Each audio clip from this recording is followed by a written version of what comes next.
Do portrétov premiéra Roberta Fica a šéfa národňarov Jána Slotu si utierajú niektorí maďarskí nacionalisti nohy.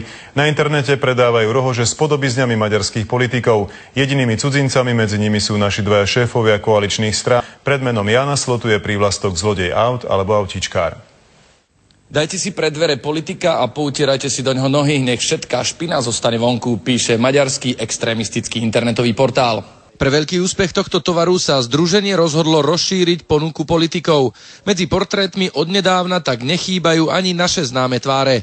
Ján Slota a Robert Fico. Túto tému nebudeme naozaj nejakým spôsobom komentovať.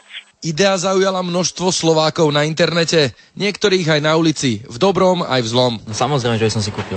Prečo nie?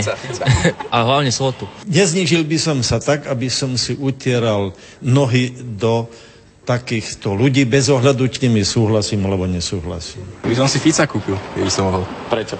Neviem, tak by sa mi dobre tam šúchali nohy na ňom.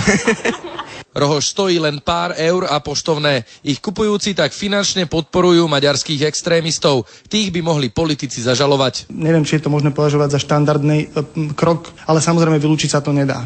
Ľudia, ktorí si takúto rohož objednajú, môžu podľa právnika pokojne spávať. Tá bezpečnosť správna tretích osôb, ktoré si budú kupovať, by mala byť úplne bezproblémová. Problém by mohol mať ten, kto takéto rohože vyrobí, alebo ich bude na Slovensko oficiálne dovážať. Podobné aktivity nie sú žiadnou novinkou. Pred 2 rokmi predávali v Česku toaletný papier s tvárami premiérov Topolánka a Paroubka.